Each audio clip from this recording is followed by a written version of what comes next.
Amigos, cordial saludo, bienvenidos de nuevo, muchas gracias por su tiempo, por su paciencia, por este tiempo que nos dedicamos precisamente para leer, para estudiar, para aprender, para compartir. Muchas gracias por dedicarse ese tiempo para usted, bueno, hay muchas personas también que le están compartiendo estos videos y qué bueno precisamente poder llegar hasta su celular, hasta su bolsillo prácticamente, hasta su casa y poder, repito, aprender. Estamos leyendo el libro de Jesús Adrián Romero, el cantautor mexicano y escritor, Adornando tumbas, matando profetas. Ya hemos leído los tres primeros capítulos, el primero Peregrinos, el segundo Liderazgo y Paternidad, el tercero Sucesión y el cuarto Fusión, que es el que nos corresponde al día de hoy. Recuerde, todos los días, de lunes a viernes, de 8 a las 8 de la noche, porque a veces nos podemos ir un poco más, a 8 y media, más o menos, entre 8 y 8 y media, estamos compartiendo estas lecturas. ¿Y por qué este libro en particular? Porque, bueno, es una crítica precisamente para que el liderazgo cristiano de Latinoamérica vea lo que está sucediendo precisamente con el eslogan de el libro que menciona Jesús Adrián Romero, la necesidad de reinterpretar una fe que se ha vuelto periférica y oscura. Es una crítica al interior precisamente del liderazgo latinoamericano y por eso lo estamos compartiendo. Si usted quiere ver los tres primeros, ver y oír los tres primeros capítulos, bueno, ahí están en Facebook, también en YouTube. En YouTube, estamos como William en vivo, todo pegado o todo junto, William en vivo. No deje espacios al digitar o al teclear William en vivo y allí puede suscribirse al canal. También activar las notificaciones, la campanita para que pueda ver cuando se sube el video. Y por supuesto, es obvio, no se pierda ninguno de los capítulos. ¿Puede compartirlos? Claro que sí, faltaba más. Muchas gracias por los comentarios, por las opiniones, en fin. Muy bien, empecemos. Fusión del libro Adornando tumbas, matando profetas de Jesús Adrián Romero. Él empieza diciendo: cuando a mi corazón se asoma el celo, la rivalidad y la competencia, me pregunto si hay algo que se me escapa en el tema de la espiritualidad. Cuando pierdo la paciencia con los demás y me enojo, no estoy tan seguro de haberlo entendido todo. Estas contradicciones son un constante recordatorio de que algo me hace falta. Comparo mi vida con la de Jesús, una vida mesurada, tranquila, anclada a su llamado, sin prisas, y encuentro una vida relajada, y encuentro una gran discrepancia, una gran diferencia entre las dos. Aún, dice, en los momentos más complicados de su ministerio, del ministerio de Jesús, cuando fue fuertemente criticado, cuando no creían en su mensaje, cuando lo acusaron de echar fuera demonios en nombre de Belcebú, Jesús, ¿qué hizo? Mantuvo la calma, la serenidad. En él no hay destellos de celos, orgullo, inseguridad, competencia, mucho menos enojo. En él no hay nada de ello. Siendo el Cordero perfecto, pide ser bautizado por Juan el Bautista como cualquier otro pecador, no porque lo fuera, era para darnos ejemplo. Siendo rey, el rey de reyes y señor de señores, lava los pies de sus discípulos de la manera que lo hacían solamente los esclavos. Es decir, ningún rey se iba a hincar, es decir, poner rodilla en piso para lavar los pies nauseabundos, sucios y olorosos de las personas. Solamente lo hacían los esclavos. Cuando Jesús luchó con el temor y la angustia, lo compartió con sus amigos más cercanos, cuando en una ocasión le dijo: mi alma está muy triste hasta la muerte. Y cuando les dijo: quédense aquí y estén conmigo despierto, mostrando así su vulnerabilidad y la necesidad que tenía de ellos. A nosotros se nos dificulta pedir ayuda y expresar nuestros temores.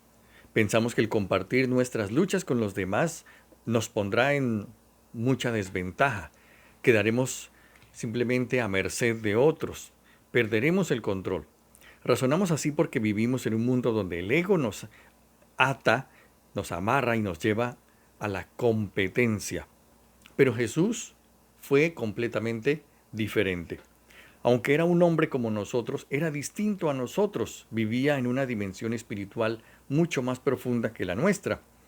La espiritualidad de Jesús estaba muy alejada del misticismo típico de los monjes del desierto, quienes se alejaban de todo lo que los podía contaminar, es decir, la ciudad, las mujeres, la celebración, los vicios, todo aquello que pudiera ocasionar o perturbar su espiritualidad. En cambio, para Jesús era muy natural mantener ese equilibrio espiritual. Jesús mantiene su profundidad espiritual en medio de la fiesta, hablando con mujeres, con publicanos, con prostitutas, y por eso fue severamente criticado. ¿Cuál es el origen de Jesús? Para entender lo grande del equilibrio en la vida de Jesús es necesario ir a la raíz más primera o primaria. Él proviene de un lugar donde las cosas son distintas. Los evangelios de Mateo y Lucas nos hablan de un comienzo. Y dice de esta manera, por ejemplo, Lucas, este es el evangelio o este es el relato de cómo nació Jesús el Mesías. Pero este comienzo es humano, es geográfico y tiene que ver con su nacimiento aquí en la tierra. Juan, en cambio, no nos habla del comienzo, sino del origen de Jesús. Se remonta a un lugar que trasciende al tiempo y al espacio cuando dice en Juan 1:1, en el principio era el Verbo, y el Verbo era con Dios, y el Verbo era Dios. A diferencia de las palabras de Mateo y Lucas, las palabras de Juan elevan el pensamiento a una dimensión distinta, a una dimensión casi que desconocida. Digo casi porque él nos la reveló. La palabra de Juan, ¿qué dice? Dice un estilo que requiere un poco más de entendimiento y profundidad. Nos llevan al tiempo antes del tiempo. En el principio era el logos, dice otra escritura. Ese es su origen. Juan utiliza la palabra verbo. En griego sería logos. ¿Para qué? Para referirse a Jesús. En ese tiempo el helenismo o la filosofía griega dominaba el mundo y bueno, aún lo sigue haciendo.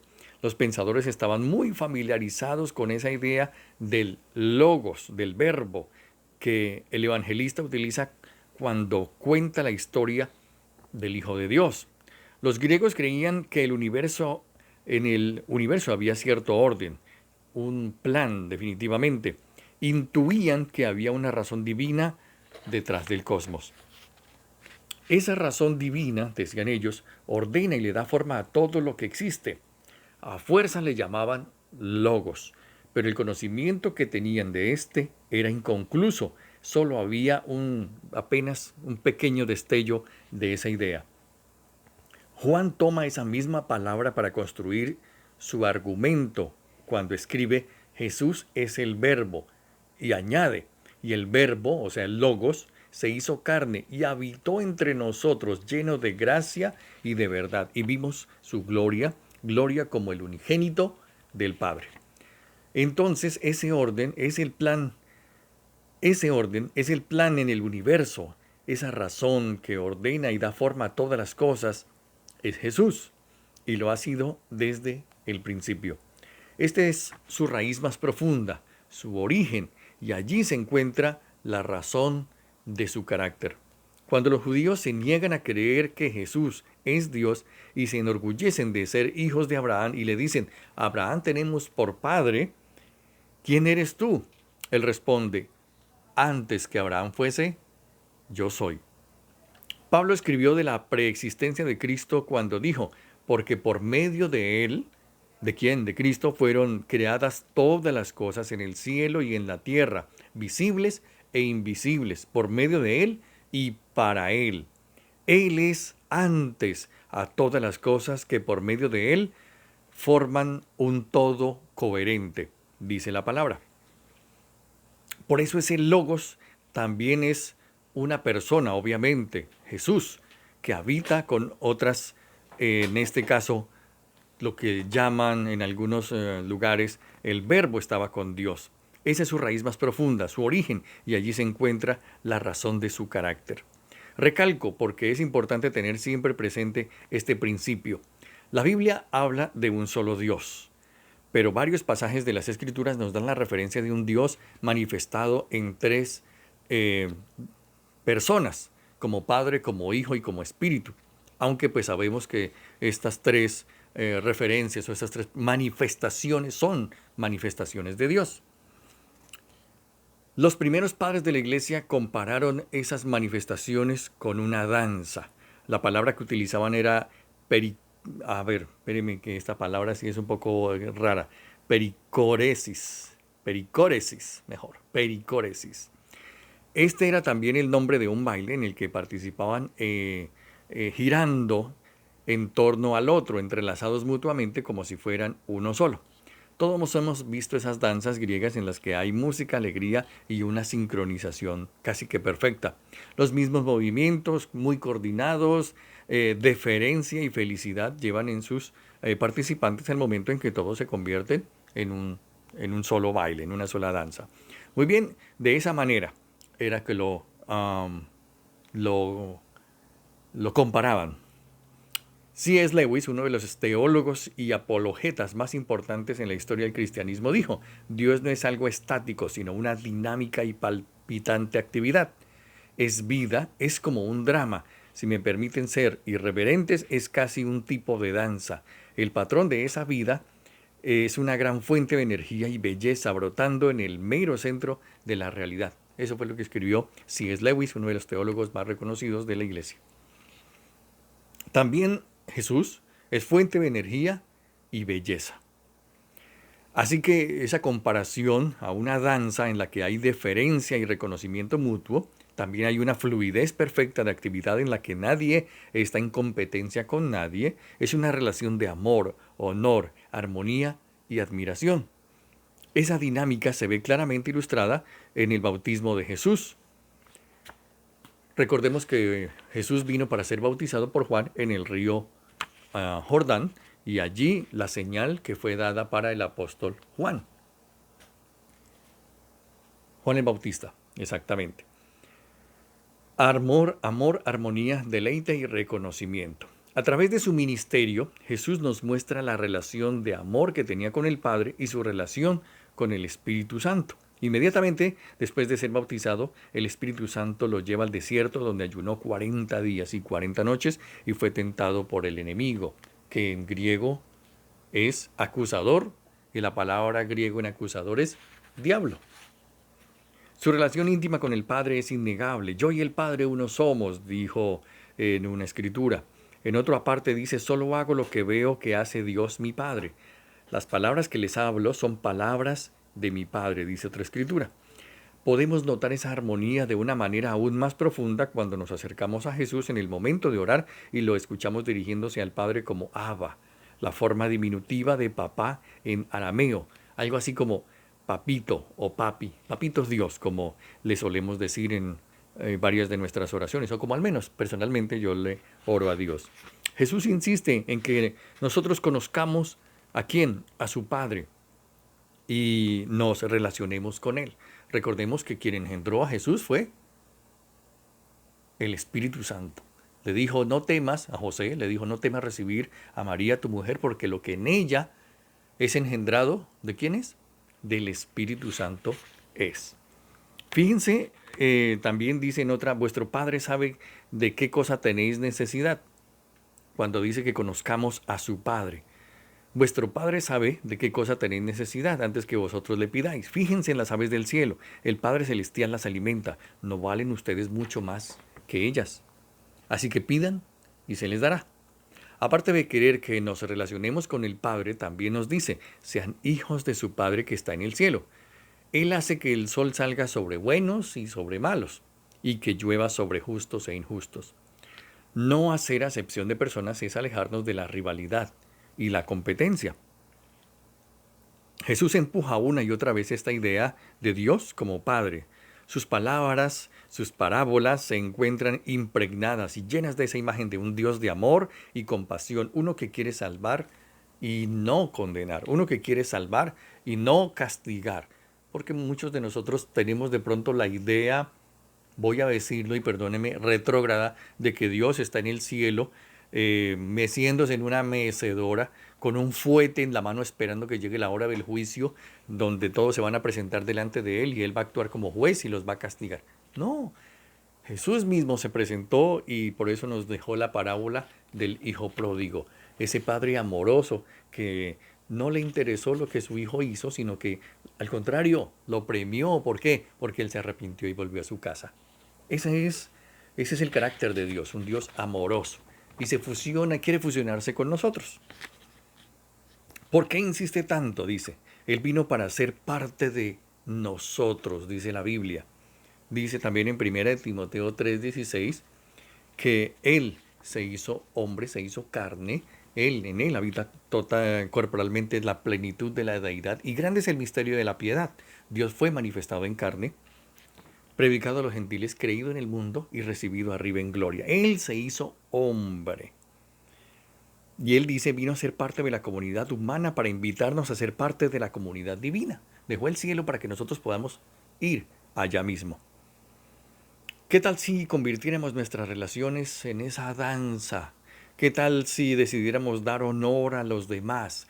¿Qué tal si diéramos la deferencia debida a otros? ¿Qué tal si, como dice el apóstol, reconocemos a los demás como superiores a nosotros mismos? Tal vez no todos sepamos, me incluyo, danzar, pero podemos enseñarles, o quizá puedan enseñarnos ellos a nosotros. ¿Qué tal si entráramos en una danza de armonía, de amor, de servicio a los demás? Como ya vimos anteriormente, la relación existente en esa manifestación de Dios como Hijo es el modelo a seguir en nuestras relaciones humanas. También en Filipenses capítulo 2 menciona, Él, haya pues en vosotros el mismo sentir que hubo en Cristo Jesús, el cual no estimó el ser igual a Dios, el ser Dios, sino que se despojó a sí mismo, tomó la forma de hombre y aún en la condición de hombre se despojó aún más, haciéndose obediente hasta la muerte y muerte de cruz. ¿Cómo es esto posible? Lamentablemente el pecado ha corrompido nuestra danza y no sabemos entrar en esa coreografía. Lo bello del mensaje del evangelio, a propósito, el término evangelio es un término griego y el término griego traducido de la palabra evangelio es buenas noticias. Evangelio significa buenas noticias. En medio de tantas malas noticias que traen los medios de comunicación, que traen aún las redes sociales, que ahora las redes sociales están llenas de falsas noticias, de fake news, hay algo que se llaman buenas noticias. ¿Cuál es la buena noticia? De que Jesús es tu Salvador, que Jesús también quiere ser tu Padre y que Jesús también quiere hacer de ti su Hijo y por lo tanto una nueva criatura. Lo bello del mensaje del Evangelio es que Jesús nos quiere llevar a una relación especial con Él para poder entrar en esa danza con los demás. También hay varios pasajes, por ejemplo, en la oración de Juan 17, Jesús dice, le has amado a ellos tal como me has amado a mí. Este amor es algo incomprensible para nosotros y nos cuesta mucho asimilarlo. Podemos entender que Dios nos ama y se deleita con nosotros que somos sus hijos. La razón por la que no alcanzamos a entender ese amor es porque nuestra dimensión obviamente es netamente humana. Nuestro amor es condicional, un amor con base en el ego, en el yo, así como los chicos, los bebés, los niños, solamente es dame, dame, dame, y todo lo que encuentran a su alrededor y ven es mío, mío, mío, ese amor que no es nada incondicional. Como hijos pródigos hemos regresado a casa y nuestro Padre, gracias a Dios, nos ha recibido. Él no nos dice, ¿por qué se tardó tanto? ¿Dónde estaba? ¿Y por qué? No. A su hijo no lo regaña, no le dice nada de eso, sino que al contrario, lo recibe con amor y le prepara qué alegría, qué festividad. ¿Por qué no lo castiga, supuestamente? Porque ya el pecado ha hecho lo tanto. Y él, recordemos que en el hato de cerdos, dice que reconoció su falta, reconoció su error. ¿Cuántos jornaleros hay en la casa de mi padre? Y yo aquí padezco de hambre. Cuando el hermano mayor regresó del campo, mejor, me regreso un poquito. Fácilmente aceptamos. Otro poquito, nos ha dado la bienvenida. ¿Quién? Nuestro Padre. Nos ha dado la bienvenida a la familia de la fe. Y al hacerlo celebra una fiesta en la que haya alegría y danza. Traigan el mejor vestido, pónganle un anillo en su mano, porque mi hijo ha muerto y ha revivido. Se había perdido, pero ha vuelto a vivir. Fácilmente aceptamos esa celebración para nosotros, pero lamentablemente no para los demás, sino que, uy, ese como es de pecador. Estamos juzgando y no justificando. Cuando el hermano mayor, recordemos, regresó del campo, se dio cuenta que en la casa había música, danza, celebración. Pero cuando se percató que era en honor a su hermano que había regresado, se negó rotundamente a entrar a la fiesta, a danzar, y se puso enojado y no le gustó. El padre entonces tiene que salir a hablar con él, invitarlo a la danza, a la celebración y a la festividad, porque su hijo había regresado, su hermano había revivido, dice su padre. Lo mismo sigue sucediendo. El anfitrión, nuestro papá Dios, nuestro papito Dios, nos sigue y te sigue invitando a la fiesta, pero nos rehusamos a entrar. Y lo hacemos porque el festejado piensa diferente a nosotros, se distancia de nuestra doctrina. Como creyentes, continuamos con esa lucha de voluntades, de competencia, de rechazo y de rivalidad. No hemos entendido que se trata de una danza, de una celebración, de una festividad. Hemos cambiado la danza por la guerra. No sé tú, pero se suele escuchar. Yo no quiero competir, no quiero pelear, yo quiero danzar, quiero amar y vivir en armonía. Aquí el escritor Jesús Adrián Romero menciona Vástago Epicentro. El año pasado en nuestra ciudad decidimos hacer algo que realmente se ve. Dos iglesias en la misma localidad se fusionaron. Nos unimos, dice Jesús Adrián Romero. Dos pastores decidimos que ambos haríamos el trabajo de dirigir juntos. Muchos tenían preguntas acerca de cómo iba a ser posible esto. ¿Quién será el pastor principal? ¿Quién llevará la máxima autoridad? ¿Quién tomará las decisiones? Se preguntaban. Esos interrogantes son entendibles porque estamos acostumbrados a un tipo de liderazgo basado en la autoridad episcopal única, por absoluto, monárquica, jerárquica, vertical. Pero, dice, eso no se presentó como un problema para nosotros. Decidimos practicar un ministerio basado más en una danza que en la subordinación. Como pastores tratamos diariamente de entrar en esa danza armónica de honra y deferencia. Reconocemos que las cosas no serán perfectas porque aún vivimos en este mundo, pero intentaremos cada día participar de esa danza, de ese baile, de esa celebración.